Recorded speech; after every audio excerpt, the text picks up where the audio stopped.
Boss, watch out. It's the skulls. Don't let them find us.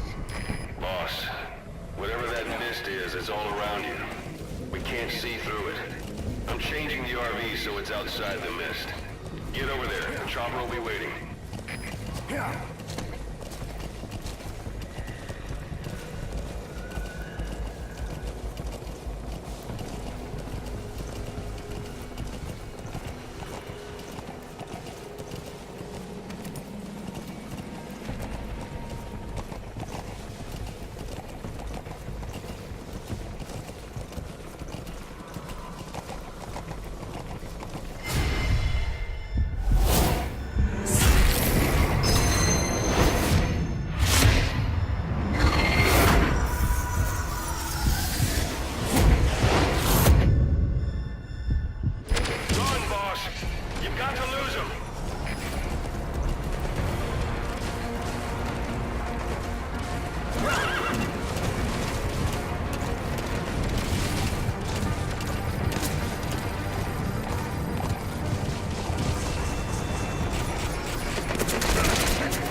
That's the unit that attacked us before.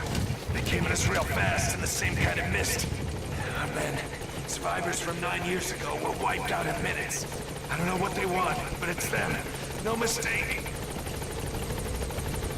All right. Put Miller in.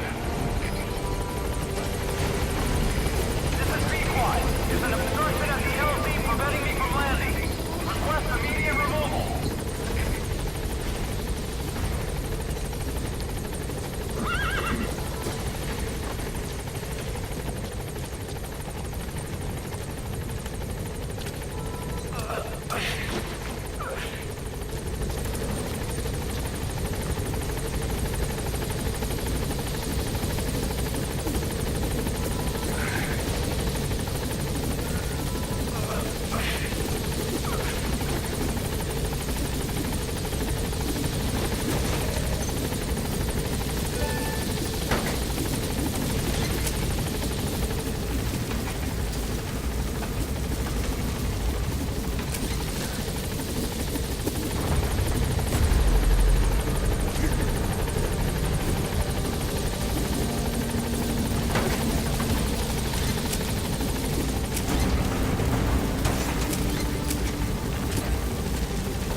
Could it be?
Headed for the Seychelles.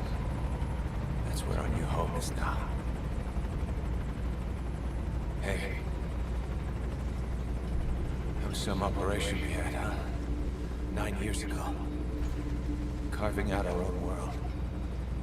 Making our own future. And they took it away.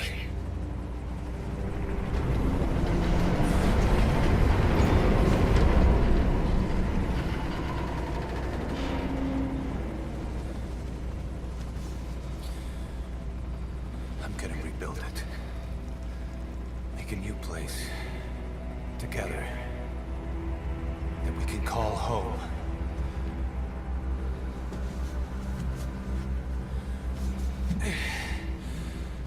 Yeah, we were dogs, all right.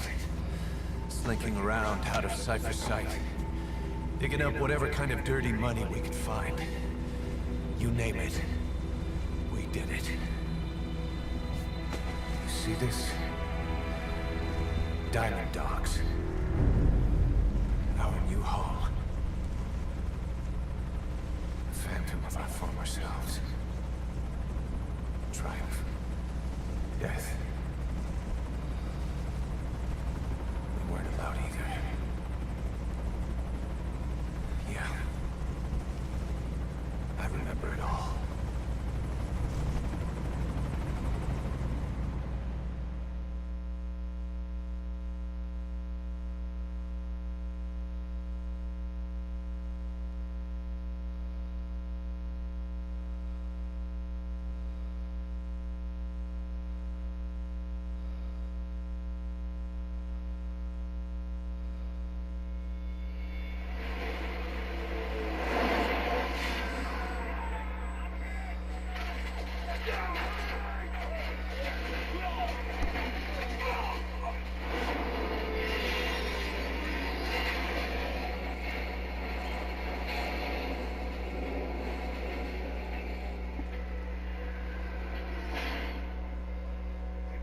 Like a damn fiddle!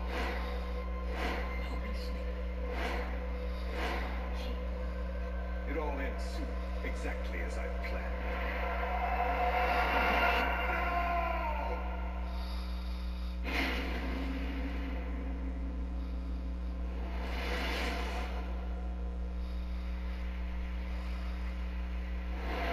Give my regards to your boss when you get home.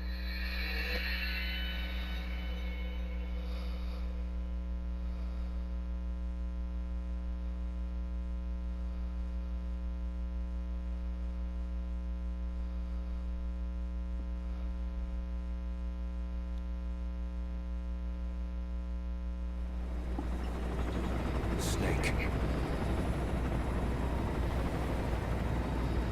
Why are we still here? Just to suffer? Every night, I can feel my leg, and my arm, even my fingers. The body I've lost, the comrades I've lost, won't stop hurting. It's like they're all still there. You feel it too, don't you? I'm the one who got caught up with Cypher. A group above nations, even the US. And I was the parasite below, feeding off Zero's power.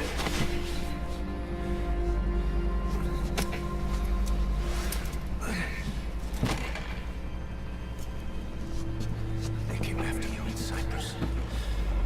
Then Afghanistan. Cypher just keeps growing. Swallowing everything in its path. Getting bigger and bigger. Who knows how big now? Boss. I'm gonna make them give back our past. Take back everything that we've lost. And I won't rest until we do. Approaching Mother Base.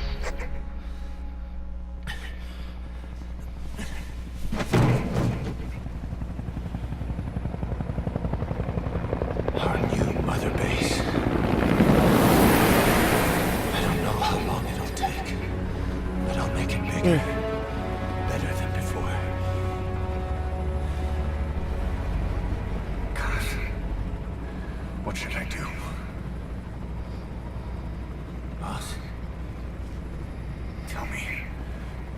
Tell me like you used to.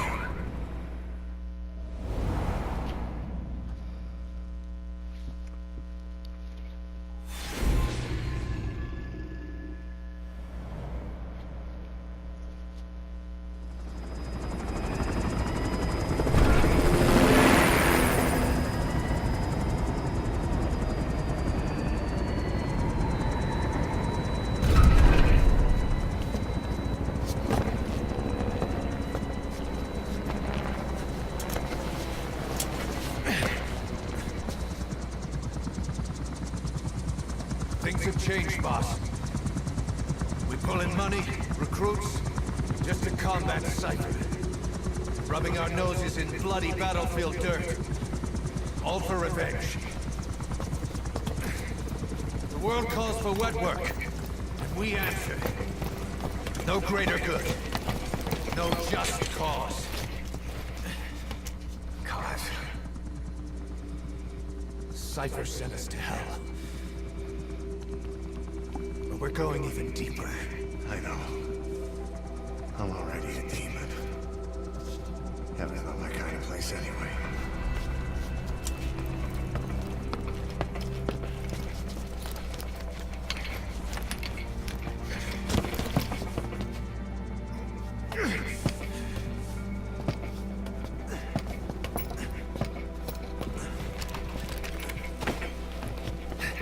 Dogs of war for 9 whole years.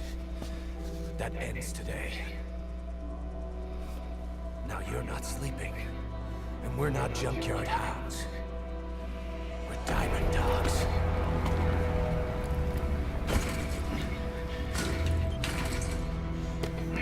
Let them talk.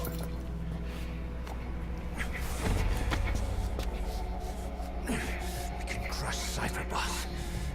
And you can build the army that can do it. Just one thing, Kaz. This isn't about the past. We're fighting for the future.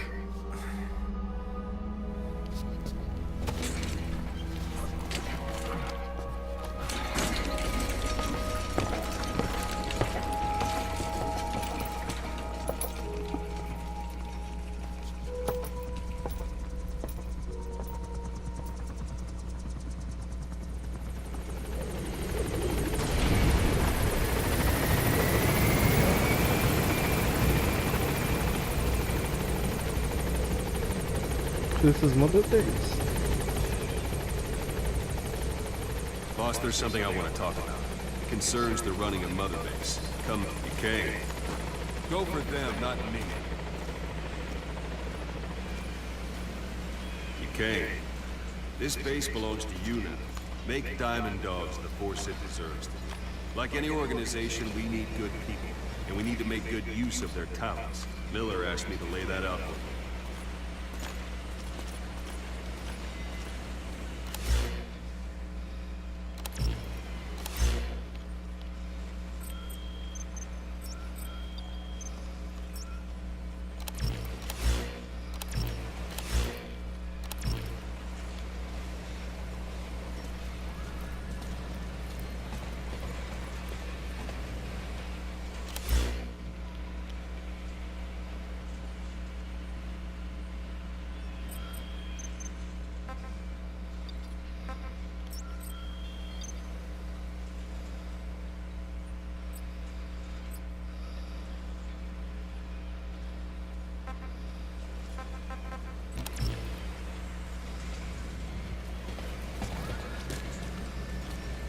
Boss! This isn't the time.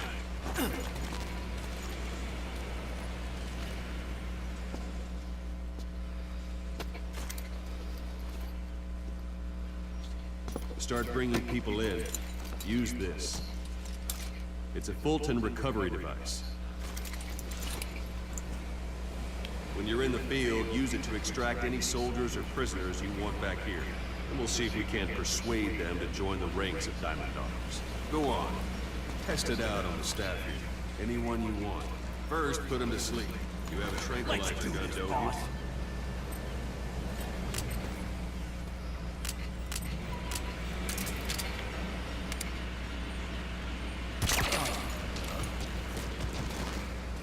out like a light.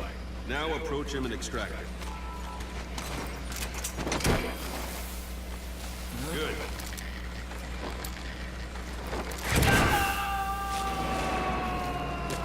Extraction complete. You can only Fulton recover someone if they're not resistant. No dead bodies either. They don't make great recruits.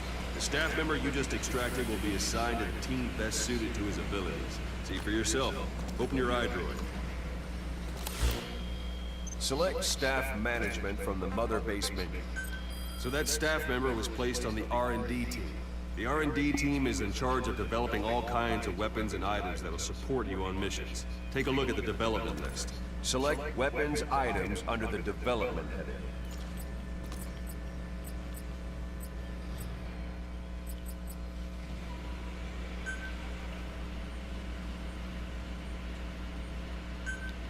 What's wrong? Go back to the mother base menu. Select weapons items under the development heading. That's the R&D team's development list. See the item called cardboard box? Didn't seem much use to me, but Miller was adamant that you'd want it on the list. The last word in infiltration technology, or so he said. In any case, we don't have the manpower to develop it just yet. We need more staff on the team. Go extract a few more people. Boss, put the iDroid away from him. You can also Fulton extract individuals you've knocked out. Why don't you try knocking someone out with CQC next? Show them how it's done, boss. Try throwing. It's an honor, boss. The best way to knock someone out.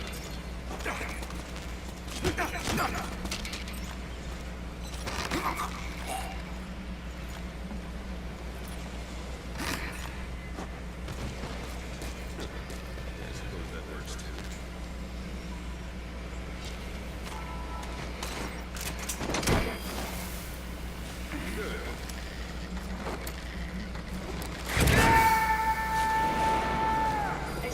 Complete. One thing I should mention, Fulton extraction won't always be successful. If the person is injured, the shock of it could kill them. And if the weather's unfavorable, well, they could end up going missing. You can determine the chance of success by approaching the person you want to extract. If you want to be sure you can get them out, best carry them to the chopper instead. All right, extract the next staff member.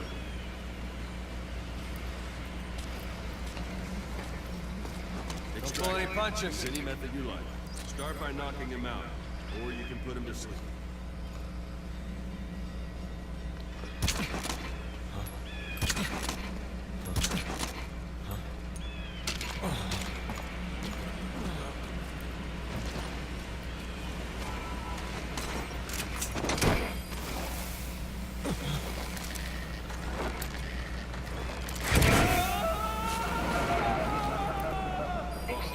Now that we have more people on the R&D team, its level has gone up. It should be able to develop the cardboard box now. Open your iDroid.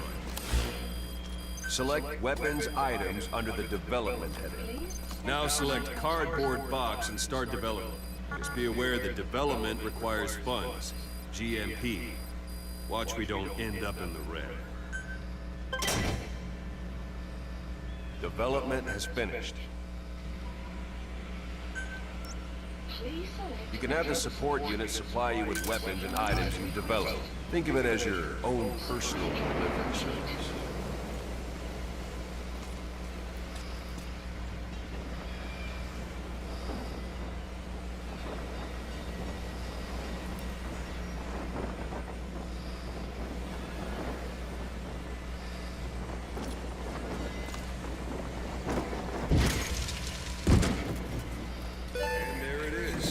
Not sure what it's good for, but Miller said you know what to do.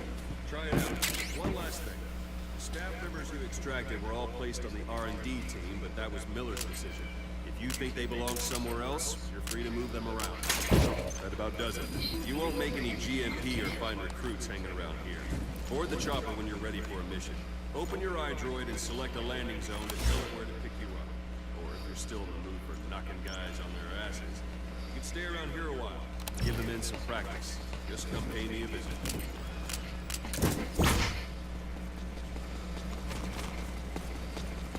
Boss, let's practice your CQC. Begin by grabbing it. Once you've grabbed someone, you're free to do as you like. Interrogate him, knock him out, kill him. Scratch that. Good. Extract the staff member. It's an honor, boss.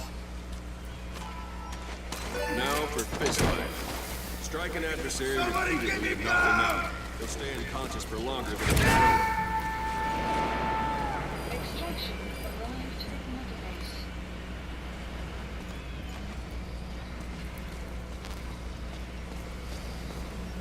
Don't pull any punches.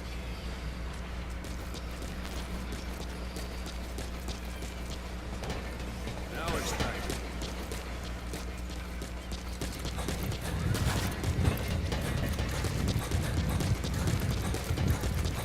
Don't pull any punches. All right, then. Now extract him.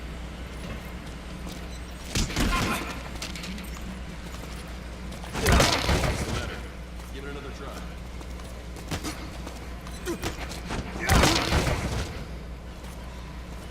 Now extract him. Try it again. Doesn't like you, Snake. Try it one more time.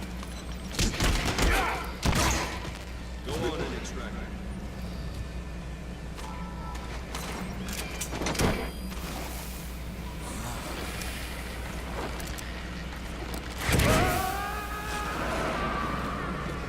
Starting to feel like yourself again? The rest will fall into place with some time in the field. Go ahead and call the chopper from your iPhone.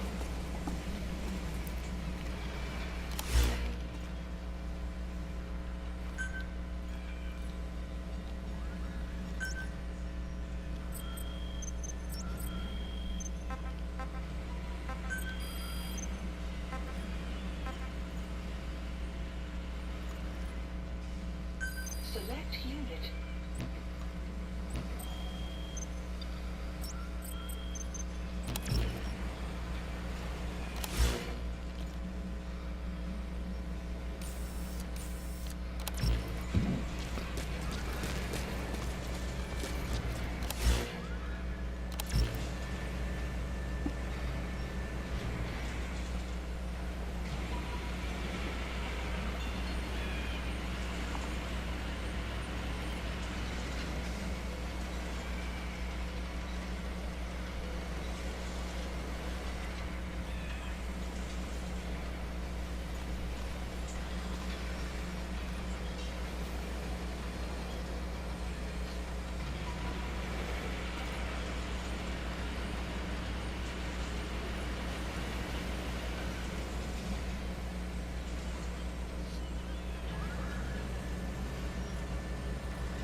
Extraction arrived at Mother Base.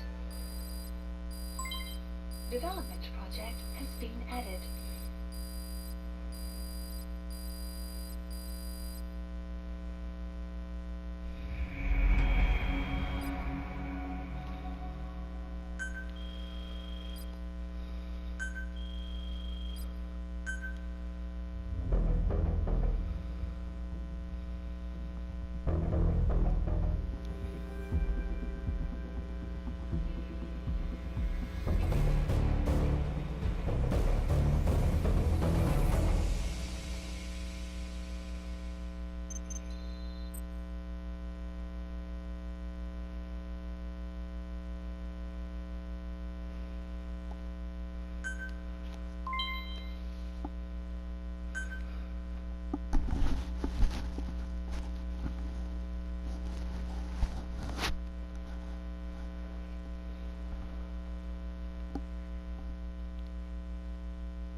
Boss, I know you haven't been back long, but I prepared a list of missions for you.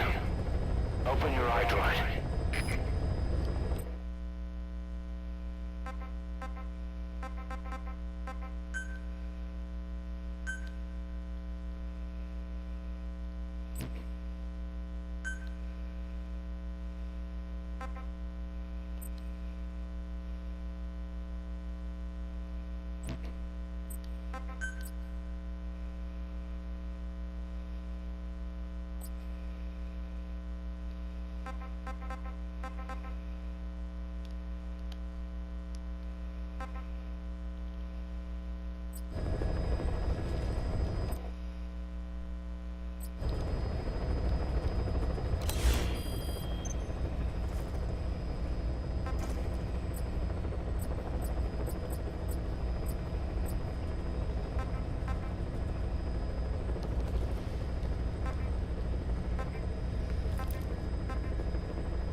He said I was in a British military hospital.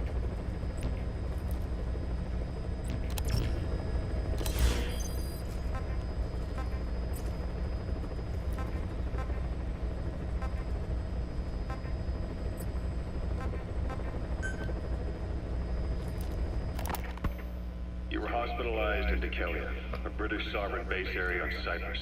It's part of British overseas territory that falls outside of Cypriot jurisdiction. You got moved from Cuba's Little America right into Cyprus's Little Britain. Why Dekelia? The UK and the US remain close allies. The last place Cypher would think to look for you is inside their own system. That's what kept you safe in British military hospital for 9 years. The safest place from a whale is inside its own belly. You were a regular Geppetto. Well, it wasn't Pinocchio who led me out to safety. So who was that guy? Cypher went so far as to attack British territory, burning their own ally. That's how badly they wanted you dead. He said I was in a British military hospital. But the doctor had a Greek accent.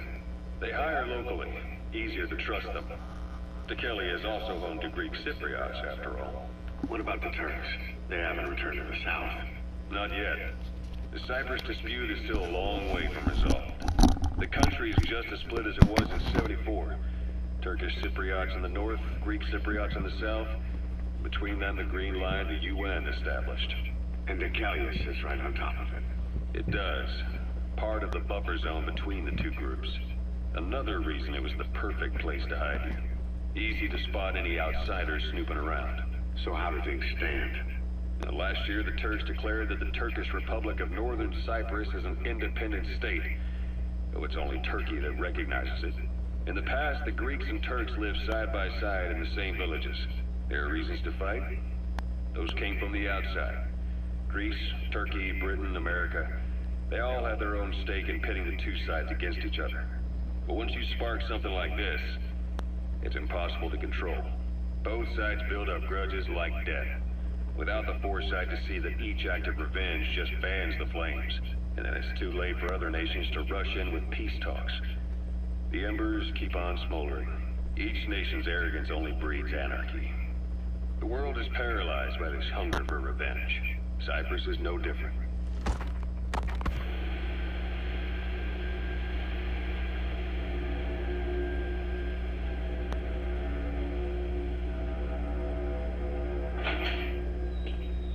You're up.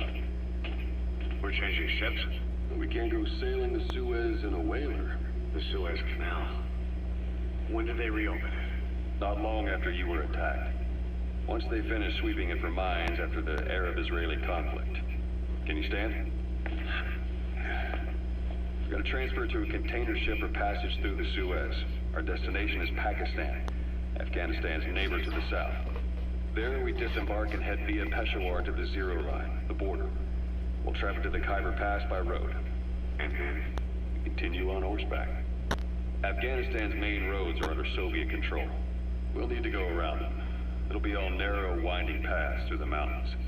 We'll do better on horseback. It's a local guerrilla tactic. They use the higher ridges to avoid air recons. Then they charge down the mountains for ambushes. The Soviets still haven't devised a counter-strategy. Our time frame is only half as much as we really need. It'll be a tough march. Better horses than boats. Well, it'll make for good physiotherapy. Take the time to get used to that new arm. While the Soviets have indicated they are not participating in the Los Angeles Olympics, primarily because the United States has made no attempt to guarantee the safety of the Soviet Union's athletes, the United States is increasingly demonstrating the belief that the issue has nothing to do with its preparations, and in fact this is retaliation for the Western nations' boycott of the previous Moscow Olympics. That concludes today's news. That's quite some news. The Soviet Union not attending the LA Olympics? Yeah. Andropov's death has changed some things. They're calling it revenge for the Western boycott of the Moscow Olympics. Countries boycotted the Moscow Olympics. Yes. In protest of the Soviet Union's invasion of Afghanistan. Over 50 countries were absent. It's too bad I didn't get to see Yamashita's judo. When the 40th Army crossed the Amu River 4 years ago, détente went right out the window. The U.S. Congress chose not to ratify SALT II. And Reagan's hardline politics won in the presidency in a landslide. According to him, the Soviet Union's an evil empire. A second Cold War. And there's been no end to regional conflicts and civil wars. Lebanon, the Falklands, Grenada, Iran, Iraq. The story never changes. Egypt and Israel did sign a peace treaty. But then the driving force on the Egyptian side, President Sadat, was assassinated afterward. Apparently, his actions were considered a betrayal of his fellow Arabs. Islamic extremists? Yes. Fundamentalist extremists have been responsible for some bold acts of terrorism in recent years.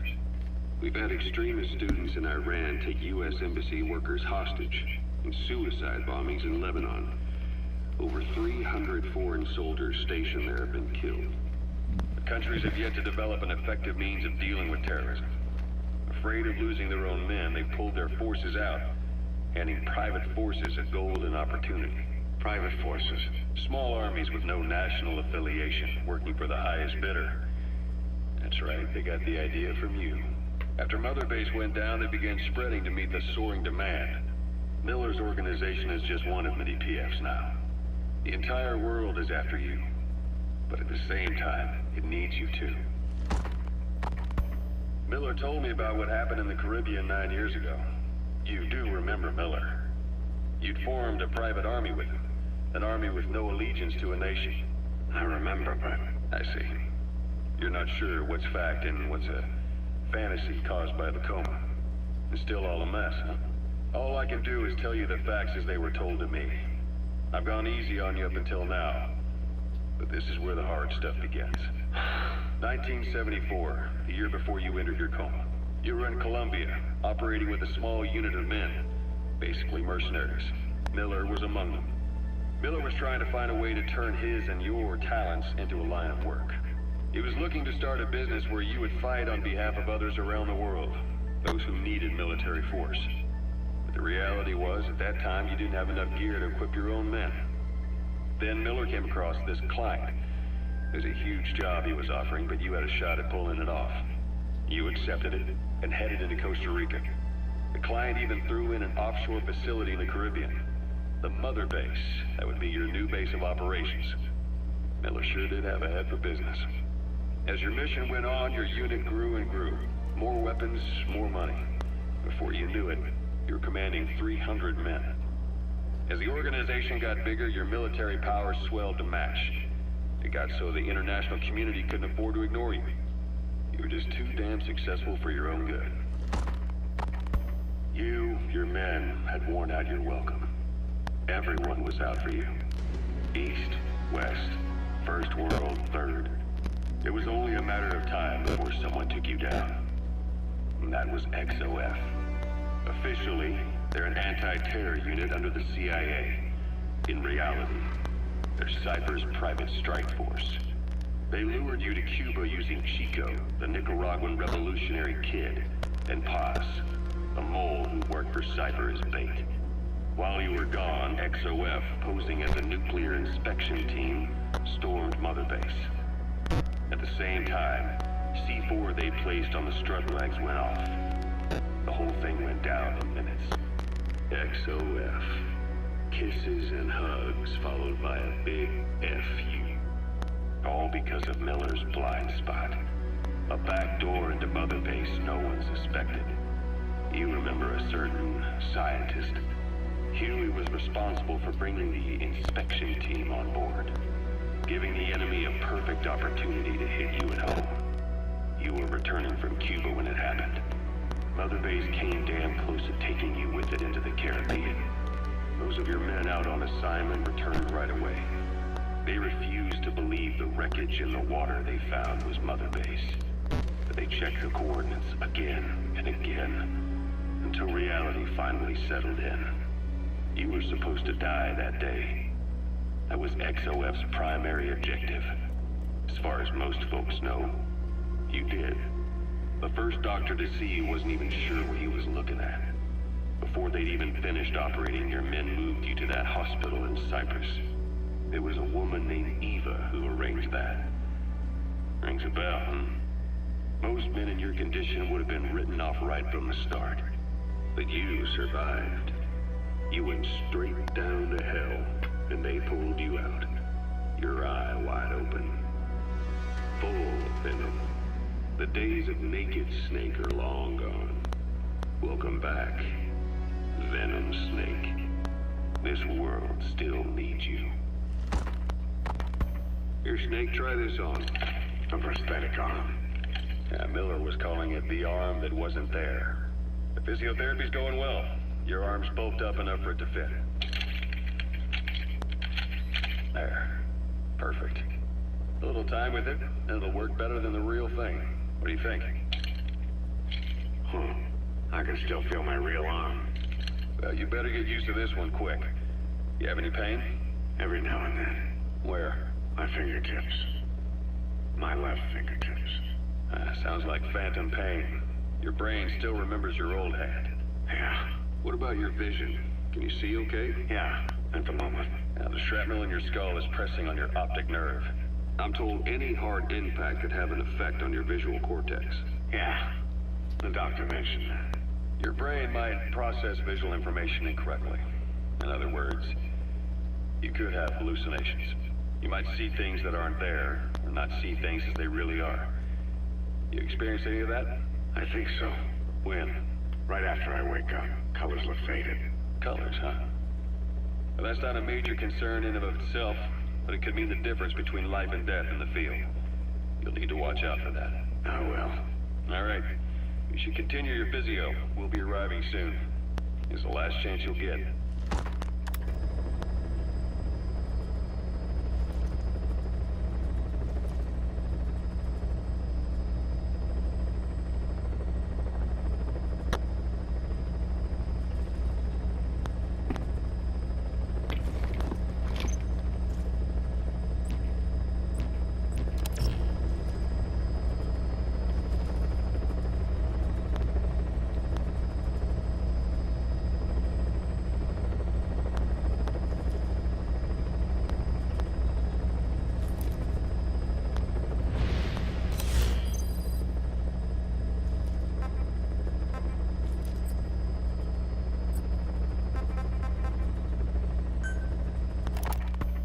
Snake. I wanted to ask you about the man on fire. What do you remember from the hospital? Anything we can use? Well, he took off the moment the sprinklers started up. Sprinklers? The fire system? And when he got sprayed with water from the burst pipe, it slowed him down. When we escaped on horseback, he wouldn't cross the river either. And then it started to rain. And he disappeared. Water against fire. Is it that simple? I mean, it makes sense. It's just hard to believe it would work on a guy like that.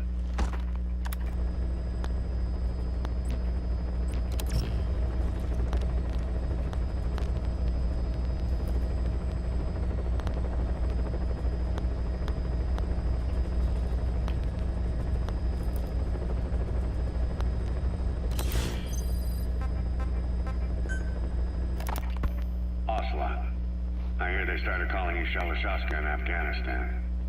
What's that about? You know the term Sharashka?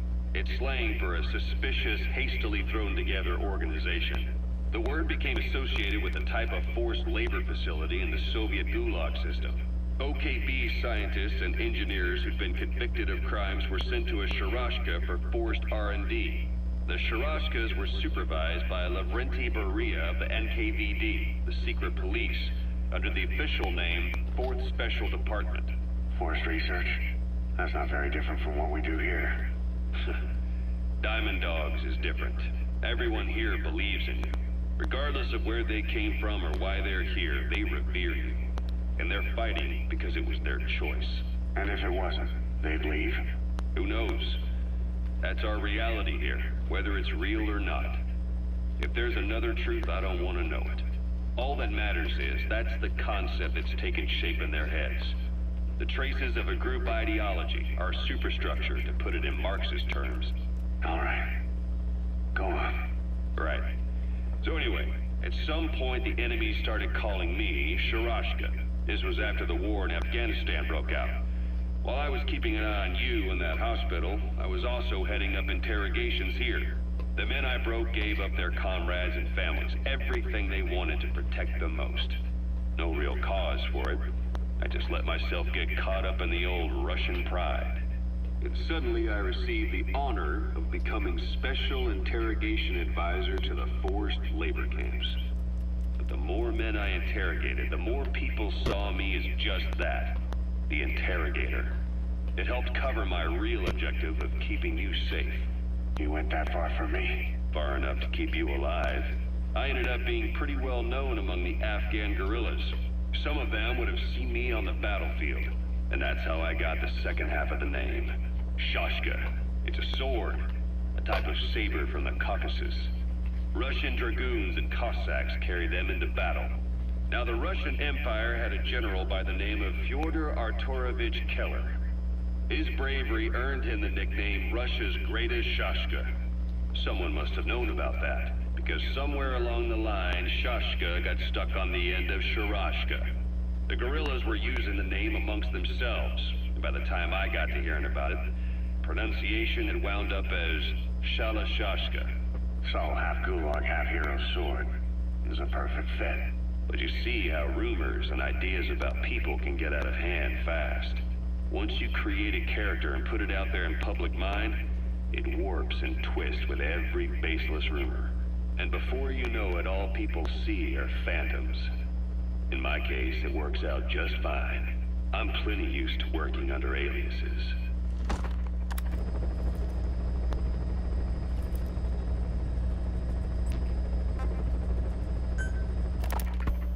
So SALT II still hasn't gone into effect. That treaty was drawn up to limit not just the size of the U.S. and Soviet Union's nuclear arsenals, but also their delivery systems. The whole deal. Just when we thought all those years of negotiations had paid off, somebody decides to invade Afghanistan. The timing couldn't have been worse. The president was in the middle of the SALT II talks back then. You mean while you were busy trying to stop Peace Walker? I heard. President Ford was meeting with the General Secretary in Vladivostok. In his absence, the political brass in America detected what they didn't realize was false nuclear launch data from Peace Walker. They were on the verge of ordering a retaliatory nuclear strike. Coleman's big idea? Humans are incapable of destroying themselves. Turns out he never knew what humans are capable of. If that AI I mean, the boss, hadn't found a way to stop the fake data transmission, they probably would have gone ahead with the launch. Deterrence was revealed as the pipe dream it was. All thanks to you. And her. The U.S.-Soviet talks looked set to fall through. What happened in Nicaragua no doubt helped trigger a change of heart. But in the end... The time's to find the politics. When you've grabbed their tail, they turn and bite your hand. I first met you 20 years ago now. The place was Selenouyarsk in the Soviet Union. We were enemies. I was with the GRU. You were still fighting for America. 1964. Operation Snake Eater. Its objective? The assassination of the legendary soldier known as the Boss. When you returned home successful, they awarded you the title Big Boss. Your CO, Zero, sought to carry on the boss's will by covertly establishing his own organization. You knew the original members from Operation Snake Eater. From America, there was David O, or as he was to you, Major Zero. Donald Anderson, aka Sigint, Dr. Clark, who went by paramedic during the operation, and the fourth, you. From China, there was Eva, and me, Ocelot, from the Soviet Union. 6 in total. To us, government notions of friend and foe were meaningless. As were East and West, we joined forces by our will alone. Our objective was to fulfill the boss's dying wish, to make the world one. And to do it, Zero used the Philosopher's Legacy, the secret war fund you obtained during Operation Snake Eater. This organization would go on to become Cypher. I, on the other hand, was left with the problem. You only recovered half of the legacy. I had to locate the other half myself. When I found the funds, I passed them on to Zero, just as you wanted. I still trusted him in those days. We thought what he was doing was the boss's will, until he started that one project. Les enfants terribles, Zero called it. You parted ways, as did Eva, leaving only Anderson and Clark still with him. I maintained limited contact, although truth be told, we were just keeping tabs on one another. The reason was always you. After you returned to the Army and created Foxhound, you left America. For a time, even I'd lost track of you. I'd imagine Zero did too. You always were the best when it came to hide and seek. Zero created Cypher, an information network to tap into every corner of the globe. Woven together, Cypher's arteries make the world just one big organism. And that's not all. It also monitors the thorn in Zero's side. That's you, tracking your coordinates wherever you might go. The further you strayed from your roots, the larger Zero became. It's as if he was trying to close the gap between you. But before long, he disappeared from public life. Only a few people had direct contact with him. For a time, I was one of them. Then a year after you fell into your coma, he slipped out of sight entirely. Since then, nothing. No photos, no recordings, not even a reliable rumor as to his whereabouts. I tried every method I could think of, but Zero was gone. Freed of his control, his creation, his power continued to grow. Cypher is a great beast, and Zero was its spine. But even without him, it's endured, evolved. But now its body is rotting, riddled with parasites. Parasites like the ones who attacked you 9 years ago in the Caribbean, and then at the hospital. Cypher's Black Ops Unit, XOF. They learned where you were, and came to wipe the slate clean.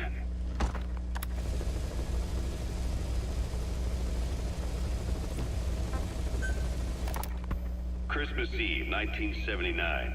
The Soviet Union rolled into Afghanistan.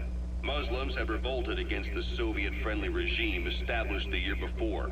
The DRA forces could no longer contain it themselves, so the Soviets went in to intervene. The Afghan government was powerless and fraught with infighting. They lost the hearts and minds of the people, and that alarmed the Soviet leadership. With the Islamic Revolution happening in Iran, the Soviets felt they had to act fast, or risk the spread of Islamic revivalism. A superpower, sending a motorized rifle division against men on horseback with antique rifles. Everyone thought it'd be over in an instant. Only it wasn't. Some Muslims made their fight a jihad, a holy war, and began a guerrilla campaign on all fronts. A war of attrition. These fighters call themselves Mujahideen. They're being supported by the West through Pakistan. That's why Miller was involved. He was training them near the Zero Line, sponsored by the CIA. The war has become a nightmare for the Soviet troops stationed here. They thought they'd be headed home in 6 months at the most. Then a year passed. 2 years. Now here we are 4 years on with no exit in sight. Afghanistan has become the Soviet Union's Vietnam. The Soviet troops on the ground want to go home, but at least they have homes to go back to. The Afghans have lost theirs. The Soviets destroy the kishlaks, villages, wherever they can. They burn down homes and fields, fill in wells, turn pastures into minefields. It's created a mass of refugees who fled to Pakistan. If the Mujahideen are fish swimming around the villages, the Soviets will go so far as to dry out their ocean. But this has had a big price. There's bitter resentment among the Afghans, and they're taking out their anger on the soldiers on the front lines. Among the Mujahideen are the Pashtun people. They're fiercely devoted to their code of Badal, or revenge. Soviets they've captured have had their hands, feet, and noses cut off before being left to die at the side of the road, just to show their comrades what they're capable of. Friendlies who come across them can do nothing but put them out of their misery. Then they burn down another village in retaliation. And the cycle of vengeance goes on.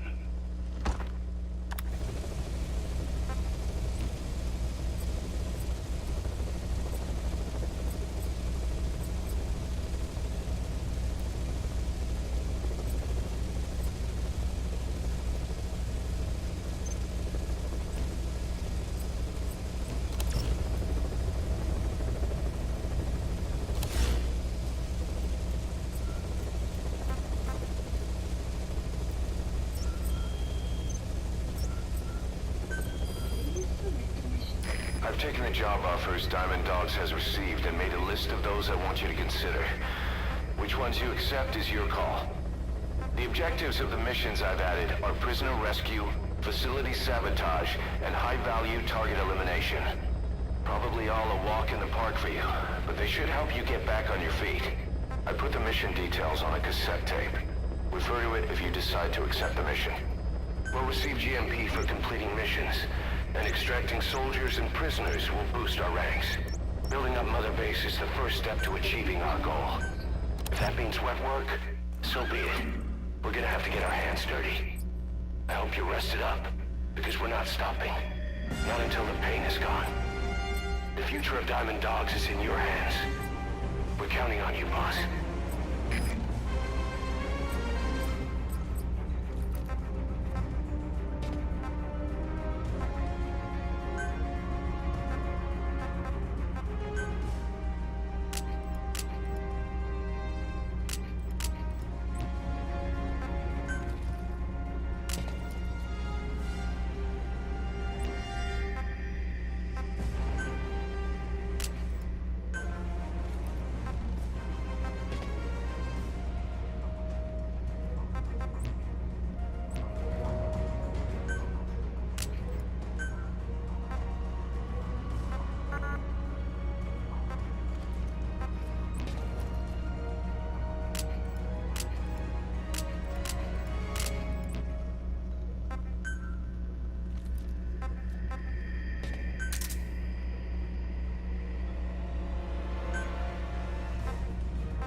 is a Spetsnaz detachment commander.